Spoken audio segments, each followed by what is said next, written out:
Hello friends, welcome to MKH। I am Sneha Singathiya और आज हम आपका बीएड सेकेंड ईयर का जो हमारा पेपर नंबर 5 है उसकी यूनिट नंबर 5 करने वाले हैं।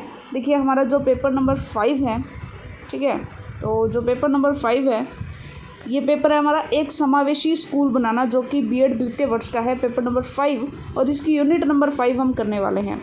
3 बेहतरीन ऐसी छोटी छोटी यूनिट्स मैंने छांटी है जिसे हम कम समय में अपने लिए तैयार कर सकते हैं। तो 5वीं यूनिट उनमें से एक है, तो 5वीं यूनिट को आपको ज़रूर करके जाना है। तो चलिए स्टार्ट करते हैं। हमारा पहला प्रश्न देखिए, बीएड के एग्ज़ाम्स की खूबसूरती ये है कि अगर हम निबधात्मक प्रश्न पढ़ लेते हैं तो हमारे लघुतरात्मक और अति लघुतरात्मक प्रश्न भी कवर हो जाते हैं। तो चलिए हम केवल निबधात्मक प्रश्न इस वीडियो के अंदर करने वाले हैं।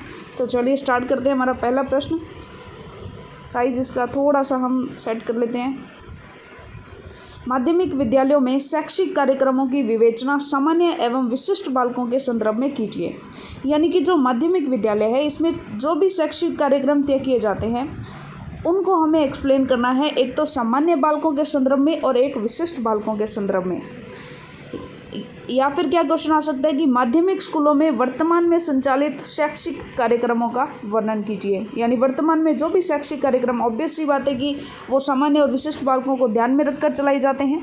तो चलिए हम प्रारंभ करते हैं हमारा आंसर कि सबसे पहले हम स्टार्ट करते हैं विकलांग बच्चों के लिए शैक्षिक कार्यक्रम। देखिए ऐसे विकलांग बच्चे अन्य सामान्य बच्चों के साथ जब शिक्षा प्राप्त करने के लिए स्कूल में किसी प्रकार से जाते हैं तो अन्य बच्चे उनका मजाक उड़ाते हैं। शिक्षकों को चाहिए कि ऐसे बच्चों को सर्वप्रथम तो वो स्वयं स्वीकार करें और इसके अलावा उनके सामने आने वाली सभी समस्याओं का निवारण करें। अगर हम क्लासरूम मैनेजमेंट की बात करें, कक्षागत प्रबंधन की, तो ऐसे बच्चे जो कक्षा में बैठने के लिए विशेष कुर्सियों की व्यवस्था करनी चाहिए ऐसे बच्चों के लिए, और इन बच्चों के उद्देश्यों का निर्धारण करने के लिए अभिभावकों की मीटिंग करके समय समय पर समझना चाहिए। इनके उठने बैठने और उत्तर देने के लिए इनकी सुविधा का ध्यान रखना चाहिए। ऐसे बच्चों को कक्षा की अगली सीट पर बैठाना चाहिए जिससे कक्षा से बाहर जाने, देखने, सुनने में उन्हें आसानी हो।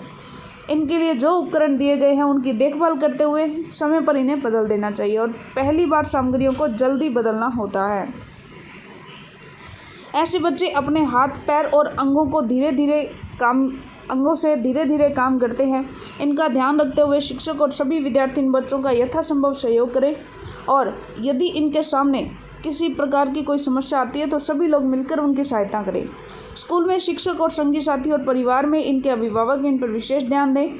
लघु शंका समाधान, शौच आदि क्रियाओं, स्कूल में पानी पीने के लिए इन बच्चों के लिए विशेष व्यवस्था होनी चाहिए। इसी प्रकार खेलकूद में भाग लेने के लिए इनके योग्य खेलों की व्यवस्था भी करनी चाहिए। अभिभावकों को चाहिए कि वे उन संस्थाओं का पता लगाते रहें या लगाते रहा करें जहां से इन बच्चों को सुविधाएं प्राप्त होने का प्रावधान हो। इनके लिए समाज कल्याण कार्यक्रम, स्वास्थ्य विभाग से विशेष संपर्क बनाए रखना चाहिए। यदि इनकी निःशक्तता केवल पैर से हो तो कबड्डी में रेफरी का कार्य, चित्रांकन, शतरंज, कविता पाठ आदि कार्य इनको देखना चाहिए। अस्थि विकलांग बच्चों को अन्य सामान्य बच्चों के साथ बैठकर शिक्षा प्राप्त करने में कठिनाई हो सकती है, अतः इनके लिए अलग कक्षा की व्यवस्था करनी चाहिए।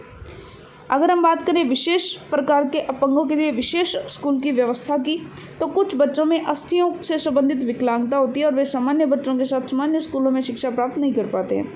अतः ऐसे बच्चों के लिए विशेष स्कूलों में भेजने की व्यवस्था उन्हें करनी चाहिए, और ऐसे स्कूलों से जहाँ शारीरिक उपचार कक्ष, बाधा रहित वातावरण, जहाँ पर कि उन्हें रैंप, लिफ्ट आदि की सुविधा मिलती हो। सबसे अच्छा तो इनके लिए आवश्यक सुविधा वाले स्कूल होते हैं, यानी जहाँ पर हॉस्टल की फैसिलिटी अवेलेबल हो। अगर हम बात करें समावेशी शिक्षा कार्यक्रम की, तो सर्व शिक्षा अभियान के अंतर्गत इन बच्चों को सामान्य स्कूलों में सभी सामान्य बच्चों के साथ शिक्षा पाने का अधिकार दिया गया है। इस कार्यक्रम में सामुदायिक जागरूकता, विशेष आवश्यकता वाले बच्चों की खोज और पहचान, शैक्षिक स्थापन, व्यक्तिनिष्ठ शैक्षिक योजना का निर्माण, शिक्षण प्रशिक्षण, विशिष्ट स्कूलों का सशक्तिकरण, ढांचा मुक्त, बाधा मुक्ति, सर्वेक्षण, मूल्यांकन और बालिकाओं की शिक्षा जैसे विषयों को सम्मिलित किया गया है। व्यक्तिनिष्ठ शैक्षिक कार्यक्रमों का निर्माण करके विशिष्ट बालकों को प्रत्येक प्रकार की सुविधा, हर प्रकार के विकास का अवसर दिया जा सकता है।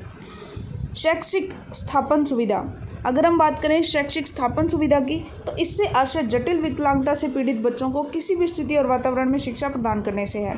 जैसे उन्हें अस्पताल में यदि काफ़ी दिन रहना पड़ा अथवा घर में ही रहना पड़ा, तो इन बच्चों के शिक्षा और विकास की सुविधा इनको अस्पताल और घर में ही दे दी जाए।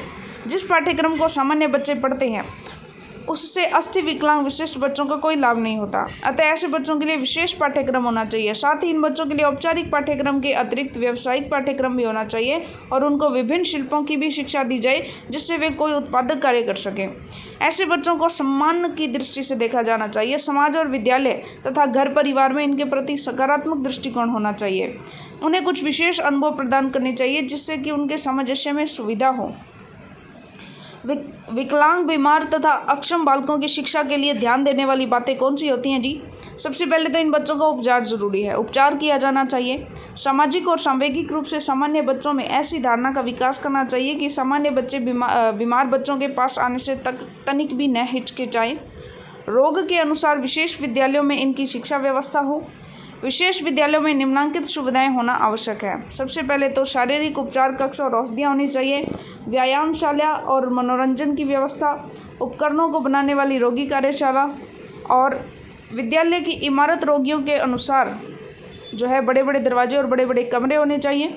शामपट कुर्सी मेज आदि कद के अनुसार हो। विश्राम कक्ष होना चाहिए। नल बच्चों की क्षमता के अनुसार हो। छात्रावास होना चाहिए। प्रशिक्षित शिक्षक और पुस्तकालय होना चाहिए। इनकी सफलता के आधार जो है वो सरल होने चाहिए। पाठ्यक्रम के अतिरिक्त भी सामान्य अनुभव इन्हें दिए जाने चाहिए। पुनर्वास योजना इनकी बनाई जानी चाहिए और सरकार से प्राप्त सुविधाएं इनको उपलब्ध करवाई जानी चाहिए। अगर हम बात करें श्रवण शक्ति क्षतियुक्त बालकों की शिक्षा की, तो स्वतंत्रता के बाद केंद्र और राज्य सरकारों ने इस पर ध्यान दिया है और 1960 में कल्याण मंत्रालय ने श्रवण बाधितों के लिए अलग स्कूल खोला है। ग्रांट इन एड जारी किया गया और विशिष्ट पाठ्यक्रमों का निर्माण किया गया। आरक्षण दिया गया, यंत्र दिए गए। कोठारी कमीशन की संस्तुति पर 1965 में मैसूर में all India institute of speech and hearing की स्थापना की गई और कई पुनर्वास केंद्र और रोजगार कार्यालय खोले गए। 1981 में विकलांगता दिवस मनाया गया और श्रवण बाधिता स्कूलों की संख्या 100 से 350 हो गई।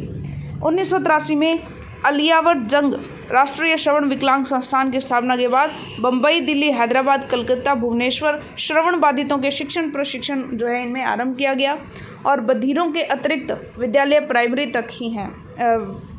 बधिरों के अधिक जो विद्यालय वो प्राइमरी तक ही हैं। दिल्ली, कलकत्ता, मुंबई, मद्रास के विशिष्ट विद्यालय में कुछ हाई स्कूल और चेन्नई में 2 विद्यालयों में इंटर तक की शिक्षा भी दी जाती है। 1974 में भारत सरकार ने विकलांग बच्चों के लिए समेकित शिक्षा शुरू की, जिससे सामान्य बच्चों के साथ बधिर बच्चों को शिक्षा देने की व्यवस्था की गई और इससे अधिक सफलता नहीं मिली।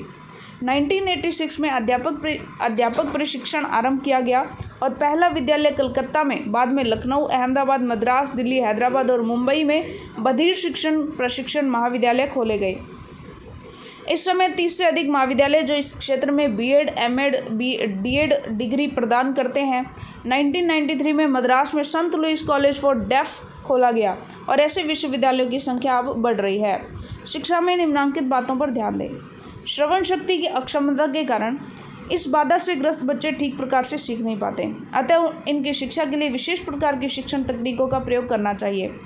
इनकी शिक्षा के लिए चिन्ह भाषा का प्रयोग करना होगा, जैसे signal English, American signal English, finger spelling.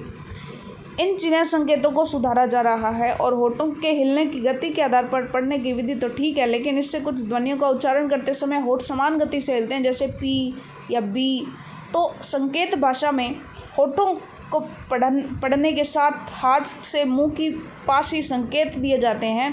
संकेत उसी भाषा में होते हैं जिससे कि बोला जाता है। स्पर्धा लिपि के द्वारा कई बात को समझा जाता है। गतिविधि में शरीर से विभिन्न गतियां करके संप्रेषण कराया जाता है।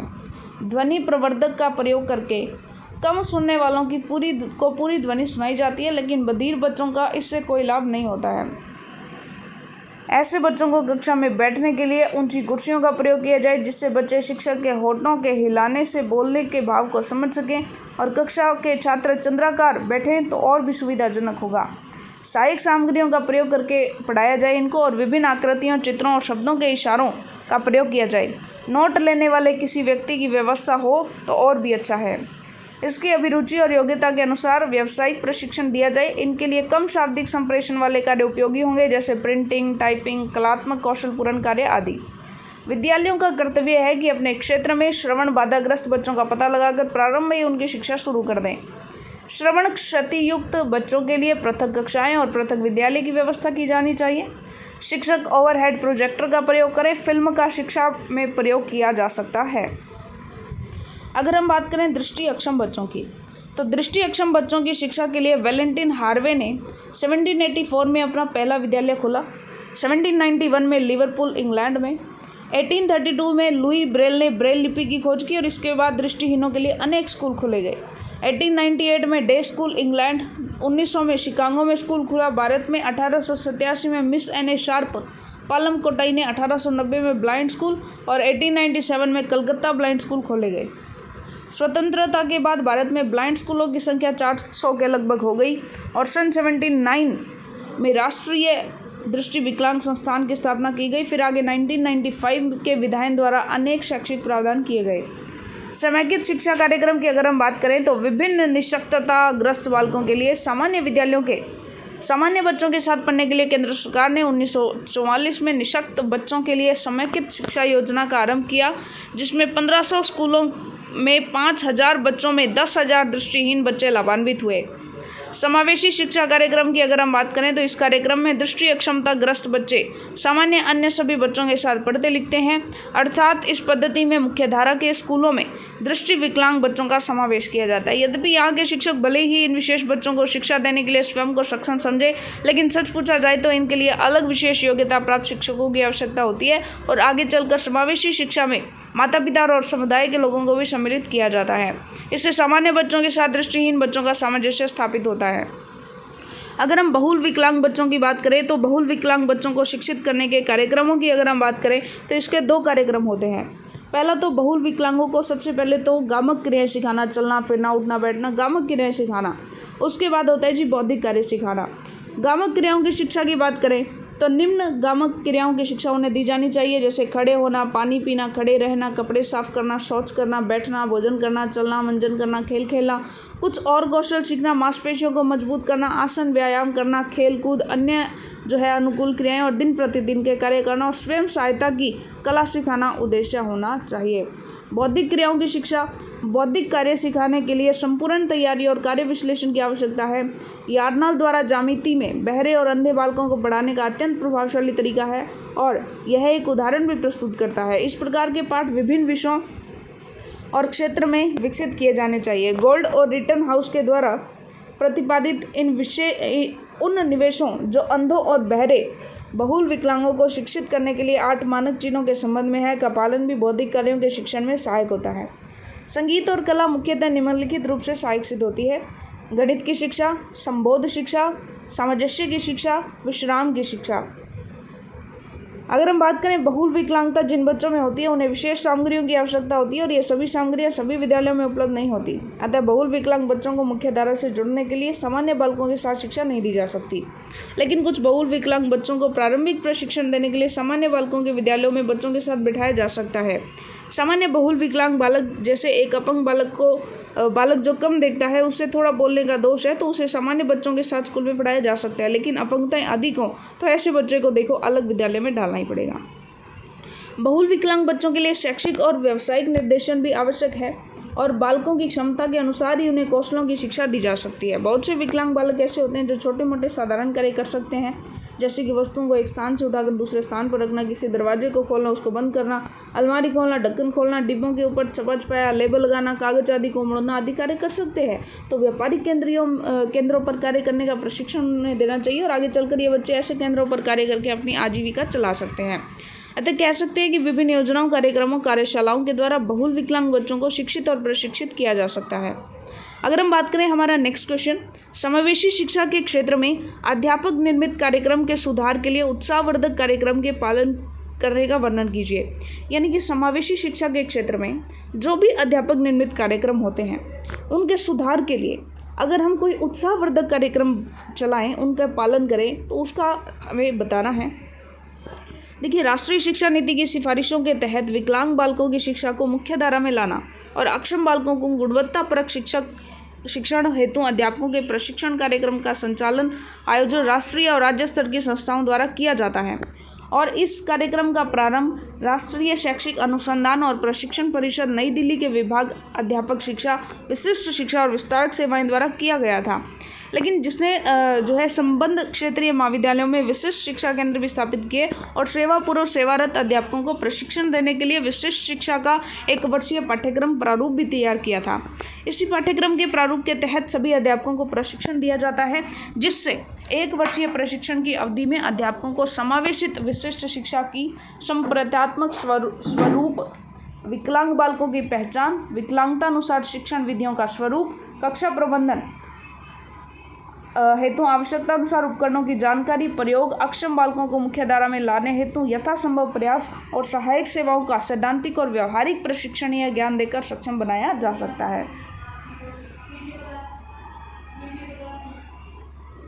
यदि हम बात करें राष्ट्रीय स्तर पर एनसीईआरटी के संबंध मंडलीय शैक्षिक अनुसंधान और प्रशिक्षण परिषद द्वारा विशिष्ट शिक्षा के पेपर को अध्यापक प्रशिक्षण कार्यक्रम में शामिल कर प्राथमिक स्तरीय अध्यापकों को द्विवर्षीय पाठ्यक्रम के तहत मान्यत विश्वविद्यालयों के शिक्षा संबंध स्नातक स्नातकोत्तर प्रशिक्षण पाठ्यक्रम में समावेशित विशिष्ट शिक्षा को वैकल्पिक विषय के रूप में सम्मिलित किया गया है। भारतीय पुनर्वास प्रशिक्षण कार्यक्रमों का संपादन विभिन्न संस्थानों द्वारा जो है किया गया है और इसका अनुमोदन क्षेत्रीय महाविद्यालयों की संस्थाओं ने भी किया है। अगर हम बात करें विशिष्ट शिक्षा की उपाधियों और डिप्लोमा हेतु राष्ट्रीय स्तर पर क्षेत्र में विभिन्न संस्थाओं की स्थापना की गई है। जैसे ये कुछ संस्थाएं हैं: राष्ट्रीय दृष्टिबाधित संस्थान देहरादून, अलियावट जंग राष्ट्रीय श्रवण बाधित संस्थान मुंबई, ठाकुर हरिप्रसाद शोध और पुनर्वास मानसिक रूप से बाधित संस्थान हैदराबाद, राष्ट्रीय मानसिक रूप से बाधित संस्थान सिकंदराबाद, राष्ट्रीय अस्थि बाधित संस्थान कोलकाता, राष्ट्रीय पुनर्वास और शोध संस्थान अल्टूट कटक उड़ीसा, पंडित दीनदयाल उपाध्याय विकलांग जन संस्थान नई दिल्ली, भारतीय पुनर्वास परिषद नई दिल्ली। उपरोक्त का क्रमबद्ध जो है विवेचन इस प्रकार से है कि जो राष्ट्रीय दृष्टिबाधित संस्थान है 1939 में देहरादून उत्तराखंड में स्थापित किया गया और इस संस्थान के अंतर्गत देखिए जो राष्ट्रीय दृष्टिबाधित, दृष्टि से आपको याद रखना है देहरादून, ठीक है जी, और दृष्टि द से देहरादून उत्तराखंड, ठीक है जी। 1939 में इसका किया गया। इस विद्यालय के जो स्वरूप है वो 2 प्रकार से, एक तो पूर्णतः दृष्टिबाधित बालकों का विद्यालय और आंशिक दृष्टिबाधित बालकों का विद्यालय। इसके साथ ही 1950 में पूर्ण दृष्टिबाधित युवकों के लिए प्रशिक्षण केंद्र भी खोला गया। बाकी आप यहाँ पर देखें कि ब्रेल लिपि प्रेस है इसके अंदर, इसकी अपनी, ठीक है, और इस पर बहुत सारी इस तरह की मोटी छापी वाली पुस्तकें और ये सब की इनका पुस्तकालय भी उपलब्ध है। अलियावट जंग राष्ट्रीय श्रवण बाधित संस्थान की स्थापना 1978 में मुंबई महाराष्ट्र में की गई थी। तो अलियावट जंग राष्ट्रीय श्रवण बाधित, जंग से आपको याद रखना है मुंबई महाराष्ट्र, 1978 में की गई और इस संस्थान ने श्रवण बाधित संबंधित कार्य जो है वो 1981 में आरंभ किया था। समग्र देश में संस्थान के संबंध क्षेत्रीय केंद्र भी खोले गए हैं। इसमें 2 तरह का पाठ्यक्रम संचालित किया जाता है, ठीक है जी। यह संस्थान एक तो सेवा पूर्व यानी सेवा से पहले या सेवा में चल रहे अध्यापकों को श्रवण बाधित संबंधी पाठ्यक्रम आधारित डिप्लोमा, बीएससी और बीएड की उपाधि प्रदान करता है, जिससे श्रवण बाधित बालकों के शिक्षण के कौशलों की जानकारी अध्यापकों को क्या हो जाएगी, प्राप्त हो जाए और श्रवण बाधित बालकों द्वारा प्रयोग में लाई जाने वाली सांकेतिक भाषा का ज्ञान भी इन्हें दिया जाता है। इस व्यावसायिक प्रशिक्षण के अंतर्गत सिलाई का कार्य, बुनाई का कार्य, इस तरह से, ताकि वो अपने आत्मनिर्भर बन सके, ठीक है जी। आगे देखिए, ठाकुर हरिप्रसाद शोध और पुनर्वास मानसिक रूप से बाधित संस्थान की स्थापना 1968 में हैदराबाद में की गई। इस संस्थान के अंतर्गत मानसिक रूप से मंदिता के लिए डिप्लोमा और देखिए मानसिक रूप से जो है ना उनके लिए मतलब थेरेपी वगैरह, और इसमें आप मतलब मंदबुद्धि बालकों के लिए आवश्यक जो जितने भी सुविधाएं हैं या जितने भी शैक्षिक कार्यक्रम हैं, और एक यहाँ पे आवश्यक सुविधा भी प्रदान की जाती है, या फिर जो गंभीर रूप से विकलांग होते हैं उनके लिए गृह आधारित कार्यक्रमों का भी संचालन किया जाता है। राष्ट्रीय मानसिक रूप से बाधित संस्थान जो है एक 1984 में सिकंदराबाद आंध्र प्रदेश में भी है, ठीक है जी। तो यहाँ पे जो है डिप्लोमा वगैरह दिया जाता है। अगर हम बात करें राष्ट्रीय अस्थि बाधित संस्थान 1979, तो इसकी स्थापना की गई थी जी कलकत्ता, बंगाल में। इस संस्थान के द्वारा अस्थि विकलांगता बालकों को पहचान कर उपचार करना, उपकरण तैयार करना, शिक्षा प्रदान करना और पुनर्वास की स्थापना, ये व्यवस्था यहाँ पर दी जाती है। चलिए नेक्स्ट हम बात करते हैं राष्ट्रीय पुनर्वास प्रशिक्षण और शोध संस्थान 1975 में समाज कल्याण मंत्रालय के द्वारा कटक उड़ीसा में किया गया। यह अस्थि विकलांग बालकों के लिए शिक्षा हेतु प्रतिमानों का विकास यहाँ पर किया जाता है। जो भी कठिनाई है उनके लिए सुविधा और साधनों का विकास यहाँ पर किया जाता है, कृत्रिम अंग वगैरह। ठीक है जी। पंडित दीनदयाल उपाध्याय विकलांग जन संस्थान 1860 में सोसाइटी पंजीकरण अधिनियम के तहत स्वतंत्र निकाय के रूप में इसकी स्थापना की गई थी और 1976 सामाजिक न्याय और अधिकारिता मंत्रालय भारत सरकार द्वारा सन 1976 में संचालित है, जो विकलांग व्यक्तियों के विकास के क्षेत्र में उच्च स्तर पर कार्यरत संस्थान है और इसका मुख्यालय नई दिल्ली में स्थित है। इसके उद्देश्य निम्न प्रकार से हैं। शैक्षिक फिजियोथेरेपी प्रशिक्षण और व्यावसायिक प्रशिक्षण हेतु पाठ्यक्रमों की व्यवस्था ये करता है, यानी कि इसमें विशेष टिप्पणी अगर दी गई है ना तो आपको ध्यान रखना है। पंडित दीनदयाल उपाध्याय विकलांग जन संस्थान पर स्पेशल क्वेश्चन भी आ सकता है जी। इसके उद्देश्य क्या है? शैक्षिक फिजियोथेरेपी प्रशिक्षण और व्यावसायिक प्रशिक्षण हेतु पाठ्यक्रम की व्यवस्था करना, जिसकी समय सीमा 4 वर्ष या फिर 6 महीने की होती है। 4 वर्ष और 6 महीने की होती है। अस्थिग्रस्त व्यक्तियों की प्रोस्थेटिक और ऑर्थोटिक अभियांत्रिकी के लिए डिप्लोमा कार्यक्रम का संचालन, जिसकी समय सीमा 2 वर्ष 6 महीने। अस्थिग्रस्त व्यक्तियों के उपकरण निर्माण, संशोधन, परिवर्तन कर आधुनिक तकनीकी युक्त बनाने के लिए समय समय पर कार्यशालाओं का भी आयोजन करते हैं, जिसमें विशेष विशेषज्ञ अध्यापकों को आमंत्रित किया जाता है। प्राथमिक स्तर पर विशेष विद्यालय का संचालन कर बालकों को व्यावसायिक प्रशिक्षण प्रदान कर सक्षम बनाना प्रमुख है। और भारतीय पुनर्वास परिषद नई दिल्ली की स्थापना सन 1986 में सोसाइटी पंजीकरण, ये नेक्स्ट है हमारा, भारतीय पुनर्वास परिषद नई दिल्ली, इसकी स्थापना 1986 में सोसाइटी पंजीकरण अधिनियम के अधीन एक समिति के रूप में की गई थी और इस संसदीय अधिनियम 1992 में लोकसभा द्वारा पास किया गया था।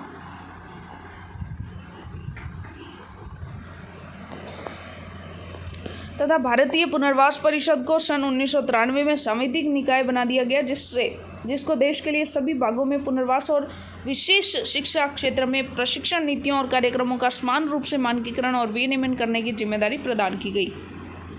इस परिषद का मुख्य कार्य प्रशिक्षण और मान्यता देना, विशिष्ट शिक्षा द्वारा गुणवत्ता प्रदान करना। भारतीय पुनर्वास परिषद के निम्नलिखित उद्देश्य हैं। निःशक्त व्यक्तियों के पुनर्वास के क्षेत्र में प्रशिक्षण नीतियों और कार्यक्रमों का विनियमन करना। निःशक्त व्यक्तियों से संबंधित व्यावसायिक जो भी प्रशिक्षण है उनका पाठ्यक्रमों में मानकीकरण करना। देश भर में सभी प्रशिक्षण संस्थानों में एकरूपता लाना और निःशक्त व्यक्तियों के पुनर्वास क्षेत्र में स्नातक, स्नातकोत्तर, पीजी, डिप्लोमा प्रमाण पाठ्यक्रम चलाने संबंधी संस्थाओं, संगठनों और विश्वविद्यालयों को मान्यता प्रदान करना। पुनर्वास और शिक्षा में अनुसंधान को बढ़ावा देना प्रमुख है। भारतीय पुनर्वास विकलांगों को सक्षम बनाने हेतु अग्रसरित है और विशेष शिक्षा के क्षेत्र में प्रशिक्षण की गुणवत्ता में सुधार लाने हेतु उपग्रह के माध्यम से सूचना प्रसार करने हेतु नव शिखर चैनल पर सोमवार से गुरुवार को सुबह 10:30 बजे सायं 4 बजे तक संबद्ध अध्ययन केंद्रों और संस्थानों को लाइव प्रसारण किया जा सकता है। इसके साथ ही विकलांगता पर राष्ट्रीय मेल जेल का वेब पोर्टल पुनर्भव की ये भी विकसित किया गया और इस पोर्टल को एक ही मंच पर विकलांगता संबंधी समस्त विषयों की सूचना एकत्रित करने के लिए तैयार किया गया है, जिससे विकलांगता युक्त व्यक्ति, गैर सरकारी संगठन, सरकारी संगठन, व्यावसायिक नीति निर्माता, अभिभावक, छात्र, अध्यापक, सामुदायिक कार्यकर्ता आदि नियमित आधार पर विकलांगता क्षेत्र से संबंधित सूचनाओं को प्राप्त कर सके। इस तरह के प्रशिक्षण से या कार्यक्रम से जहाँ एक और अध्यापकों की संवर्धन क्षमता का व्यावसायिक विकास होता है, वहीं दूसरी ओर समावेशित कक्षा शिक्षण से उन कौशलों का उपयोग विकलांग बालकों को शिक्षण में किया जाता है कि विकलांग बालकों को अधिक से अधिक अधिगम हो सके। और यही कारण है कि अक्षम बालकों की आवश्यकता अनुरूप शिक्षा हेतु, व्यावसायिक प्रशिक्षण हेतु, सेवा पूर्व और सेवारत अध्यापकों को प्रशिक्षण हेतु राष्ट्रीय स्तर पर संस्थाएं कार्यरत हैं और अक्षम बालक आम समाज के समकक्ष जो है शिक्षा प्रशिक्षण प्राप्त कर सक्षम और आत्मनिर्भर हो सकें। तो चलिए हमारा अगला प्रश्न है, समावेशी कक्षा के आंकलन का वर्णन कीजिए। तो हमें यहाँ पर जो हमारी समावेशी शिक्षा है उसके लिए हमें समावेशी कक्षा का मूल्यांकन करना है। तो चलिए प्रारंभ करते हैं। समावेशी शिक्षा के आदान प्रदान का एक प्रमुख उद्देश्य होता है। इसमें मूल्यांकन से यह ज्ञात किया जाता है कि समावेशन बालकों ने क्या प्राप्त किया है और उससे वे कहाँ तक लाभान्वित हुए हैं। शिक्षक भी यह ज्ञात करना चाहता है कि समावेशी शिक्षा के उद्देश्य और प्रयोजन को प्राप्त करने में उसे अपने शिक्षण द्वारा कहाँ तक सफलता प्राप्त हुई। समावेशन छात्रों की उपलब्धियों को जानने के लिए समावेशी शिक्षा के मूल्यांकन की आवश्यकता होती है। यह छात्रों, अध्यापकों और अभिभावकों तीनों की दृष्टि से महत्व रखता है। छात्र को अपनी प्रगति और योग्यता का ज्ञान होता रहता है, जिससे आत्मबोध तथा आत्मविश्वास का विकास होता है। इसके द्वारा छात्रों को अध्ययन, परिश्रम करने की प्रेरणा मिलती है। अध्यापक को अपनी शिक्षण प्रविधियों और शिक्षण योजनाओं आदि में सुधार करने का अवसर मिलता है। अभिभावकों को मूल्यांकन द्वारा अपने बच्चों की प्रगति का ज्ञान होता रहता है। इसकी उपयोगिता से संबंधित तथ्य निम्नलिखित है। छात्रों का वर्गीकरण करने में सहायता मिलती है। छात्रों का आत्म मूल्यांकन का अवसर उनको प्राप्त होता है। छात्रों की विशिष्ट योग्यताएं, क्षमताएं और कमजोरियों का ज्ञान भी उन्हें होता है और व्यक्तिगत विभिन्नता को ध्यान में रखते हुए पाठ्यक्रम निर्माण और अन्य शैक्षिक कार्यक्रमों के आयोजन में भी सहायता मिलती है। मूल्यांकन द्वारा छात्रों को व्यक्तिगत, शैक्षिक और व्यावसायिक निर्देशन देने में भी सहायता मिलती है। विशिष्टता के अनुसार मूल्यांकन के तरीकों की अगर हम बात करें तो दृष्टिबाधित बच्चों के आकलन के लिए अधिकतर इस्तेमाल किए जाने वाले तरीके कौन कौन से हैं जी? देखिए, सबसे पहला दृष्टिबाधित के लिए प्रश्न पत्र ब्रेल लिपि में या बड़े अक्षर वाले प्रिंट में उपलब्ध करवाया जाना चाहिए और इसके जो अक्षर है उनका साइज जो है वो बच्चे की आवश्यकता के अनुसार हो। बच्चे को उत्तर देने के लिए Braille, large print, computer scribe इन सभी का उपयोग करने देना चाहिए और ज़रूरत के अनुसार फेल्ट पेन और सादे कागज के उपयोग की अनुमति होनी चाहिए। मूल्यांकन एक समान हो परंतु उत्तर लेने के तरीके अलग अलग होने चाहिए। विद्यार्थी को मौखिक उत्तरों के आधार पर माता पिता और सहपाठियों के बीच हुई बातचीत के आधार पर भी आकलित किया जा सकता है। यदि ज़रूरत हो तो प्रश्नों को टैप रिकॉर्डर पर सुनाकर उत्तरों को भी रिकॉर्ड किया जा सकता है। विद्यार्थी को अपने उत्तर कंप्यूटर पर देने की अनुमति हो और कंप्यूटर से टॉक सॉफ्टवेयर का इस्तेमाल किया जा सकता है। बच्चों को उनकी ज़रूरत के अनुसार ब्रेल लिपि में सीखने के लिए अतिरिक्त समय दिया जाना चाहिए। आवश्यकता अनुसार चित्र वाले प्रश्न उन्हें दिए जाने चाहिए और बच्चों को सहायता के सारे उपकरण मुहैया कराए जाने चाहिए। अगर हम बात करें श्रवण बाधित बच्चों की तो इनके आकलन के लिए अधिकतर इस्तेमाल किए गए जाने वाले तरीके कौन कौन से हैं जी? सुनने की समस्या से ग्रसित होने के कारण इनका भाषा ज्ञान कम होता है और भाषा की कम जानकारी वाले बच्चों के आकलन के तरीकों में निबंध प्रश्नों के बजाय वस्तुनिष्ठ प्रश्न शामिल किए जाने चाहिए और प्रश्नों की भाषा भी सरल होनी चाहिए। वर्तनी और व्याकरण की गलतियों के लिए अंक नहीं काटे जाने चाहिए। शिक्षक और अभिभावक दोनों को इसमें शामिल होना चाहिए। गणितीय कथन वाले प्रश्नों को सरल और आसान बनाया जाना चाहिए। आवश्यकता अनुसार अधिक समय दिया जाना चाहिए। प्रति घंटा 15 मिनट अतिरिक्त देना चाहिए और मूल्यांकन के दौरान मौखिक के साथ साथ लिखित निर्देश बोर्ड पर लिखे जाने चाहिए। शारीरिक अपंगता अंग संचालन से ग्रसित बच्चों के आकलन के लिए अधिकतर इस्तेमाल किए जाने वाले तरीके कौन कौन से होते हैं जी? विद्यार्थियों को कक्षा कक्ष में पहुंचने के लिए सबसे पहले तो उचित व्यवस्था होनी चाहिए। अगर बच्चा हाथों की निशक्तता के कारण लिखने में कठिनाई महसूस कर रहा है तो उसे ज़्यादा समय दिया जाना चाहिए और प्रश्नों की संख्या कम रखनी चाहिए या फिर उसे जो है स्क्राइब यानी कि लिखने वाला कोई व्यक्ति भी मुहैया करवाया जा सकता है। सेरिब्रल पॉल्सी से ग्रसित बच्चों के आकलन के लिए अलग अलग कक्षा की व्यवस्था यानी अलग कक्षा कक्ष की व्यवस्था, शारीरिक रूप से बच्चों को कक्षा कक्ष में पहुंचने की सुनिश्चितता, जरूरत पड़ने पर लिखने में शारीरिक मदद देना, बच्चों के अंग संचालन की कठिनाइयों को ध्यान में रखते हुए प्रश्न के तरीकों में परिवर्तित करना, कठिनाइयों के अनुसार आवश्यकता के अनुसार उचित तरीके और उपकरणों के उपयोग को अपनाया जाना चाहिए। आवश्यकता के अनुसार बैठने की उचित इंतजाम।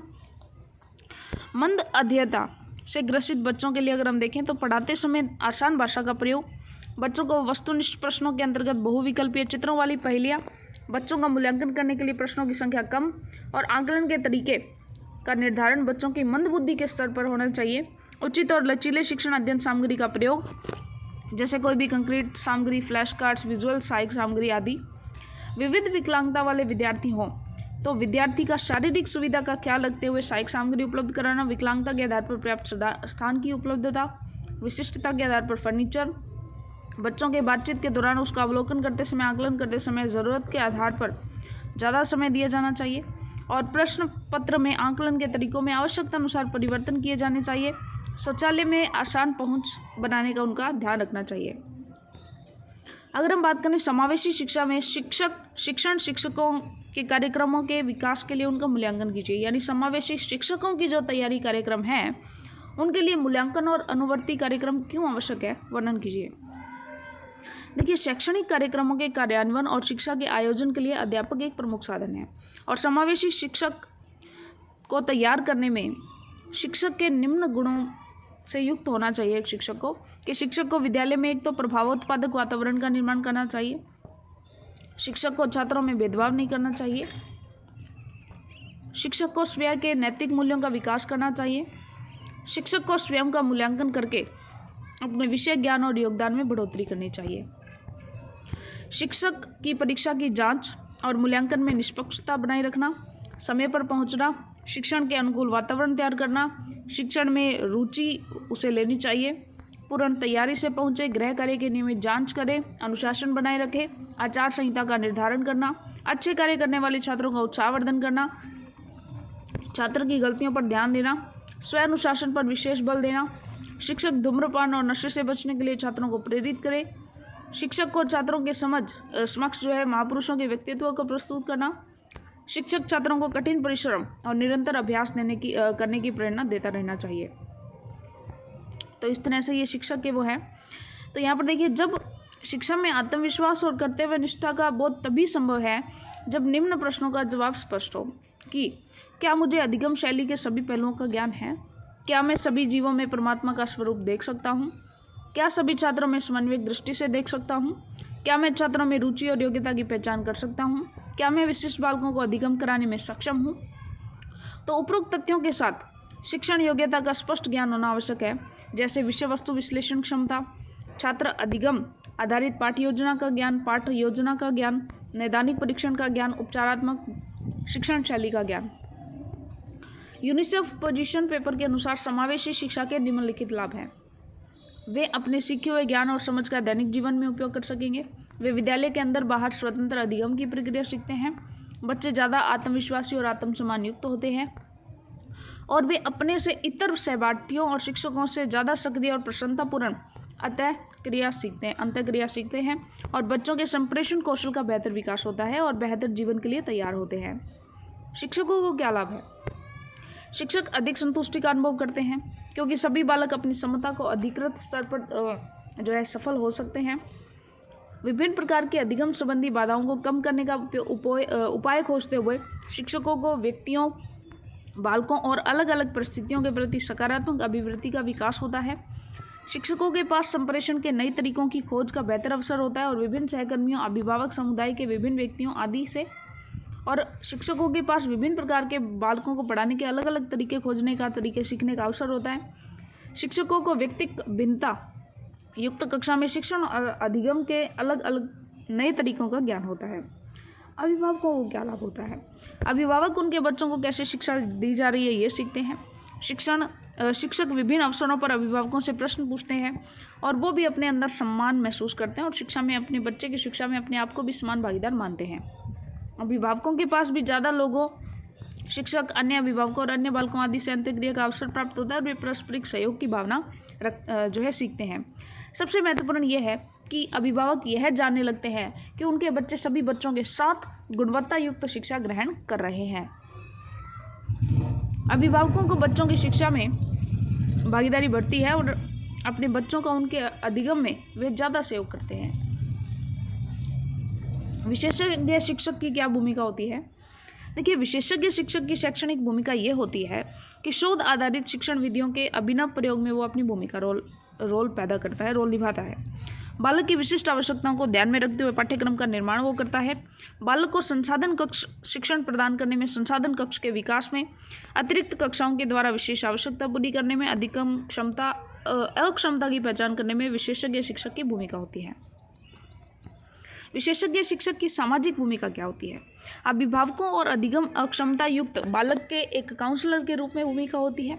अक्षमता युक्त बालकों को, अभिभावकों को उनके अधिकारों और मिलने वाले सरकारी लाभ के बारे में जागरूक करने में, अक्षमता युक्त बालकों के सहपाठियों, विद्यालय के अन्य शिक्षकों और अभिभावकों को अधिगम अक्षमता के प्रति जागरूक बनाने में, समुदाय में जागरूकता लाने और मानसिक मंदता युक्त बालकों के समुदाय आधारित पुनर्वास में। विशेष शिक्षक की अन्य भूमिकाओं की बात करें तो सामान्य शिक्षक एवं आवश्यकता अनुसार अन्य विशेषज्ञों से समन्वय स्थापित करने में, TLM निर्माण में, अक्षमता युक्त बालकों के लिए प्रभावी अनुकूलन निर्माण में। सामाजिक शिक्षक की सामान्य शिक्षक की अगर हम सामाजिक भूमिका की बात करें तो सामान्य कक्षा में अधिगम अक्षमता युक्त बालकों का सामंजस्य बिठाने में सामान्य शिक्षक रोल निभाता है। अधिगम अक्षमता युक्त बालकों को स्वयं अभिव्यक्ति का बराबर अवसर देने में और अधिगम अक्षमता युक्त बालक और अन्य विभिन्न आवश्यकता वाले बालकों में एक सहयोगपूर्ण वातावरण बनाने में। सामान्य शिक्षक की अन्य भूमिकाएं। सामान्य पाठ्यक्रम में अधिगम अक्षम बालकों के लिए उपयुक्त अनुकूलन, समुदाय को समावेशी शिक्षा की प्रक्रिया में शामिल करने में, अधिगम अक्षमता युक्त बालकों की शिक्षा में अभिभावकों की भागीदारी। चलिए अगला प्रश्न देखते हैं। समावेशी शिक्षा में शिक्षकों के लाभों की विवेचना कीजिए। तो देखिए, समावेशी शिक्षा का अर्थ है शिक्षा के सभी प्रकार के बालकों का समावेश, और समावेशी शिक्षा के अंतर्गत विशेष आवश्यकता वाले बालकों को सामान्य बालकों के साथ ही शिक्षा दी जाती है। और समावेशी शिक्षा एक नया कॉन्सेप्ट है और इस कॉन्सेप्ट का आरंभ इस आधार पर हुआ है कि शिक्षा प्रत्येक बालक का मूल अधिकार है और प्रत्येक बालक की विशेषताएं, रुचियां, योग्यता और आवश्यकता अलग अलग होती है, जिसका हमें सम्मान करना चाहिए। जब हम सभी बालकों को उनके धर्म, जाति, संस्कृति, उनकी अक्षमता, उनकी नियोग्यता को ध्यान में रखकर कक्षा अलग न करके उसी कक्षा में विभिन्न संसाधनों का प्रयोग करके सबको एक साथ शिक्षा देते हैं, तो ऐसी शिक्षा ही कहलाती है हमारी समावेशी शिक्षा। अगर हम समावेशी शिक्षा से शिक्षकों को लाभ देखें तो समावेशी शिक्षा से सामान्य शिक्षकों को बहुत लाभ होता है, जिसे निम्न प्रकार समझा जा सकता है। एक तो समावेशी शिक्षा से सामान्य शिक्षकों को यह जानकारी उत्पन्न होती है कि व्यक्तिगत विभिन्नता क्या है और कैसे कैसे अलग अलग लोगों से अलग अलग व्यवहार करके एक अच्छा कक्षीय वातावरण बनाया जाए। समावेशित शिक्षा से सामान्य शिक्षक यह स्वीकार करने लगता है कि सभी विद्यार्थियों में कुछ न कुछ गुण होते हैं और ये गुण मिलकर एक अच्छी कक्षा के निर्माण में सहायक होते हैं। सामान्य शिक्षक विभिन्न प्रकार के विशेष आवश्यकताओं वाले बच्चों के संपर्क में रहता है, जिसका प्रभाव समाज पर भी पड़ता है। समावेशित शिक्षा के कारण सामान्य शिक्षक विशेष आवश्यकता वाले बच्चों को पढ़ाने के लिए नई नई शैक्षिक तकनीक सीखता है और समावेशित शिक्षा सामान्य शिक्षक को सामूहिक कार्य कौशल विकसित करने का भी मौका देती है। सामान्य शिक्षक समावेशित शिक्षा के कारण विभिन्न प्रकार के प्रोफेशनल्स जैसे मनोवैज्ञानिक, विशेष शिक्षक आदि से मिलता है, जिससे उसके ज्ञान में भी वृद्धि होती है। सामान्य शिक्षक को समावेशित शिक्षा में रहकर प्रत्यक्ष व्यक्तिगत अनुदेशन का महत्व पता चलता है और सामान्य शिक्षा वाले अध्यापकों को विशेष आवश्यकता वाले बालकों के साथ कार्य करने से पहले जो है सेवा स्तर पर खुद ही उनको तैयार हो जाना चाहिए। अगर हम शिक्षा से संबंधित मुद्दों की बात करें तो शिक्षा से संबंधित मुद्दे समावेशित शिक्षा के क्षेत्र में कई शिक्षा शास्त्री इस बात पर बल देते हैं कि कक्षा में समावेशित शिक्षा कार्यक्रम कार्यान्वयन में अध्यापक शिक्षा एक महत्वपूर्ण घटक है। भारत में सामान्य अध्यापक शिक्षा के लिए डिप्लोमा डिग्री कोर्सेज देश भर में फैले हैं। उनमें एक ऐच्छिक पेपर विशेष आवश्यकता होता है, जिसका उद्देश्य होता है कि विकलांगता को पहचानने और निदान करने के लिए अध्यापकों को तैयार करना। अगर हम समावेशी विद्यालय में प्रधानाध्यापक की भूमिका को देखें तो माता पिता से सहायक संबंध, अधिगम वातावरण में सम्मिलन और समायोजन, हम उम्र साथियों के साथ शिक्षा प्राप्त करने के अवसर प्रदान करना, बिखरी हुई मानव सभ्यता में अपनत्व की भावना पैदा करना, उत्तेजनापूर्वक वातावरण तैयार करना जिससे बालक विकास कर सके और सीख सके, समुदाय का सदस्य होने की भावना का विकास, मित्रतापूर्ण वातावरण प्रदान करना, आत्मसम्मान की भावना पैदा करना और व्यक्तिकता यानी कि विभिन्नता में भी एकता की भावना को स्वीकार करना और साथी समूह के प्रतिमान तैयार करना, इसमें सभी में जो है प्रधानाध्यापक जी की भूमिका होती है। अगर हम बात करें अगले प्रश्न की, विभिन्न असमर्थताओं हेतु उपकरण और अन्य तकनीकों का वर्णन कीजिए। देखिए जी, सिंपल सी बात है, अलग अलग आवश्यकताओं के लिए अलग अलग उपकरण होती है, इनकी श्रेणियाँ भी है। जैसे सबसे पहले आता है गतिशीलता हेतु। जो भी फिजिकली हैंडीकैप्ड होते हैं उनके लिए, यानी जो असमर्थी बालक होते हैं उनके लिए प्राय एक स्थान से दूसरे स्थानों पर जाने के लिए, गति करने के लिए कुछ इस प्रकार के उपकरण होते हैं, जैसे व्हीलचेयर, स्कूटर, व्हीलचेयर जैसी गाड़ियाँ, स्ट्रेचर या ट्रांसपोर्टर। दृष्टिबाधितों के लिए वे बालक जो श्रवण और दृष्टि दोनों प्रकार की बाधितों से ग्रसित होते हैं, उनको अत्यधिक समस्याओं का सामना करना पड़ता है, अतः उनके लिए भी अनुकूलित उपकरण तैयार किए जाते हैं। दृष्टिबाधित बालकों के लिए कंप्यूटर, स्वास्थ्य रक्षा, सूचना भंडारण, लेबलिंग, दिशा निर्देशन, गतिशीलता, मनोरंजन, सेंसर, टेलीफोन, ये सब ब्रेल उपकरण आदि। श्रवण बाधितों के लिए श्रवण संबंधी या फिर मनोरंजक इलेक्ट्रॉनिक्स, श्रवण यंत्र, सांकेतिक भाषा, भाषण प्रशिक्षण, टेलीफोन, संकेत, स्विच आदि। संप्रेषण के लिए माउथ स्टिक, हैंडबॉल्स, सिग्नल प्रणाली, टाइपिंग, टेलीफोन, ये सभी। संज्ञानात्मक संबंधी के लिए अलग अलग प्रकार की शैक्षिक सामग्री और निर्देशन या अनेक उपकरण भी उपलब्ध करवाए जाते हैं। कंप्यूटर्स जो है अनुकूली प्रणाली उपकरणों में कंप्यूटर्स भी एक सहायक उपकरण है जो बालकों को अधिक प्रभावी रूप से सीखने में सहायता करते हैं। इसमें अलग अलग तरह के सॉफ्टवेयर, हार्डवेयर या अन्य उपकरण शामिल होते हैं। नियंत्रण हेतु उपकरण जैसे स्विच वगैरह, रिमोट वगैरह देना, ये सब चीज़ें। पर्यावरण अनुकूलन यानी कि जो भी पर्यावरण से संबंधित चीज़ें हैं, फर्नीचर, आंतरिक और बाह्य वातावरण, विशेषज्ञ, प्रकाश, चिन्ह, आसान पहुँच, ये सब चीज़ें। अस्थि बाधितों के लिए, जोड़ों के लिए सहायक उपकरण। इसके अलावा जो भी पोर्शन उनके पास नहीं है, जो भी मतलब बॉडी का पोर्शन उनके पास नहीं है, वो कृत्रिम अंग उपलब्ध करवाना। कृत्रिम शारीरिक उपकरण, मनोरंजन के लिए उपकरण, सुरक्षात्मक उपकरण और दैनिक जीवन में जो भी सहायक उपकरण होते हैं, बैठने और घूमने के लिए भी। अन्य तकनीकियाँ भी होती हैं जैसे आगम एवं वैकल्पिक संप्रेषण। देखिए, यह एक ऐसा माध्यम है जो कुछ संप्रेषण विधियों को उन व्यक्तियों हेतु ऐसी जो प्राय बोली या लिखी हुई भाषा को बोलने और समझने में असमर्थ होते हैं, उनको शामिल करते हैं। यह प्रणाली अत्यंत अलग और पूर्णतः उपयोगकर्ता की क्षमताओं पर निर्भर करती है। यह एक बोर्ड पर किसी चित्र के रूप में हो सकती है जिससे कि भोजन, पानी और अन्य देखभाल के लिए अनुरोध किया जाता है, अथवा वे उन्नत भाषण उत्पन्न करके उपकरण को जो भाषण संश्लेषण पर आधारित होते हैं। इन उपकरणों में सैकड़ों मुहावरे और शब्दों के भंडारण की क्षमता होती है। यानी कि कोई भी उपकरण वो बना कर देते हैं जिससे वो उनको कमांड दे सकें। निजी इमरजेंसी सिस्टम भी तैयार किया जाता है, ठीक है, जिससे देखभालकर्ता के रूप में इलेक्ट्रॉनिक सेंसर जोड़ करके और उनको हेल्प करता है। कंप्यूटर अभिगम्यता, मानव में कंप्यूटर के प्रति आकर्षण और अभिगम्यता सभी व्यक्तियों तक कंप्यूटर प्रणाली की पहुंच को दर्शाता है। और विकलांगता और बाध्यता की तीव्रता के संबंध में वेब पर अनेक दिशा निर्देश भी सम्मिलित होते हैं। खेल में सहायक प्रौद्योगिकी होती है बहुत सारी। शिक्षा में सहायक तकनीकी अलग अलग आपने देखा ही है। गृह स्वचालन को सहायक तकनीकी के रूप में देखा जाता है जो मुख्य रूप से बुजुर्ग या असमर्थ व्यक्तियों को स्वतंत्रतापूर्ण जीवन जीने में सहायक होते हैं। इसके माध्यम से वे व्यक्ति जो अपने ही घर में स्वतंत्रतापूर्वक रहना पसंद करते हैं उनके लिए महत्वपूर्ण रूप से सहायक है। इसमें सुरक्षा, मनोरंजन, ऊर्जा संरक्षण के अन्य बहुत सारे उपकरण होते हैं, ठीक है जी। और इसमें बहुत सारे ऑडियो संदेश रिकॉर्डर होते हैं, स्वचालित संकेतक, अनुस्मारक गति सेंसर, ये सब चीज़ें होती हैं। नेक्स्ट वेरी इंपॉर्टेंट क्वेश्चन है जी, अभिलेख संरक्षण क्या है और इसकी विशेषताएं और महत्व बताइए। तो देखिए, अभिलेख संरक्षण क्या होता है? प्रभावी विद्यालय प्रशासन के भाग के रूप में समस्त विद्यालय क्रियाओं का अभिलेख संरक्षण आवश्यक होता है। रिकॉर्ड रखना उनका प्रबंधन स्कूल प्रशासन का महत्वपूर्ण उत्तरदायित्व होता है, क्योंकि विद्यालय के दिन प्रतिदिन की गतिविधियों में रिकॉर्ड एवं सूचनाओं की अनिवार्य भूमिका होती है। स्कूल प्रबंधक कम और अधिक अवधि के आंकड़े, तत्काल नीतियों और प्रभावी निर्णय लेने के विषय रिकॉर्ड रखते हैं इनमें। और साकवे के अनुसार स्कूल रिकॉर्ड आधिकारिक दस्तावेज हैं। पुस्तकों और फाइलों में आवश्यक और महत्वपूर्ण क्रियाओं और घटनाओं की सूचनाएं रहती हैं जिनकी विद्यालय कार्यालय में आवश्यकता होती है और आवश्यकता के अनुसार ही उनका जो है उपयोग और पुनः प्राप्ति की जा सकती है। इस प्रकार के रिकॉर्ड प्रधानाचार्यों, सलाहकारों और प्रशासनिक कर्मचारियों द्वारा रखा जाता है। प्रभावी विद्यालय प्रबंधन के लिए रिकॉर्ड रखने का उद्देश्य यह सुनिश्चित करना है कि छात्र उपलब्धि के विषय में सही और उचित रिकॉर्ड रखे गए हैं।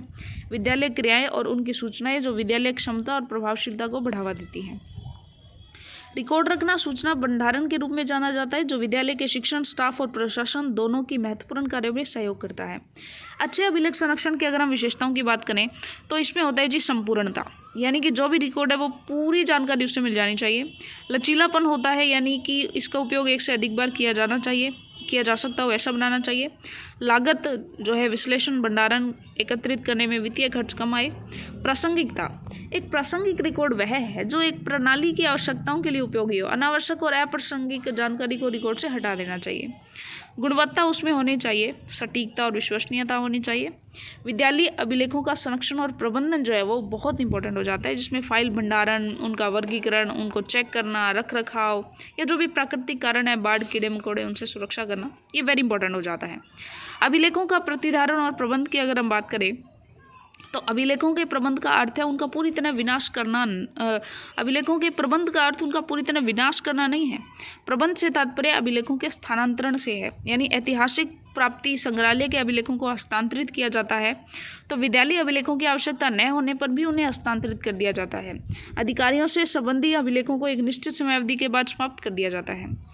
अभिलेख संरक्षण और रखरखाव के लाभ और महत्व देखें तो इससे जवाबदेही बनती है कि प्रत्येक जानकारी हमारे पास होती है। अगर जो व्यक्ति जो पर्टिकुलर उस टाइम पीरियड पर उस संस्था में या जहाँ भी वो कार्य कर रहा था अगर वो एब्सेंट होता है तो भी उससे संबंधित सारी जानकारी हमें उसके जो आलेख हैं अभिलेख हैं उनसे प्राप्त हो जाती हैं।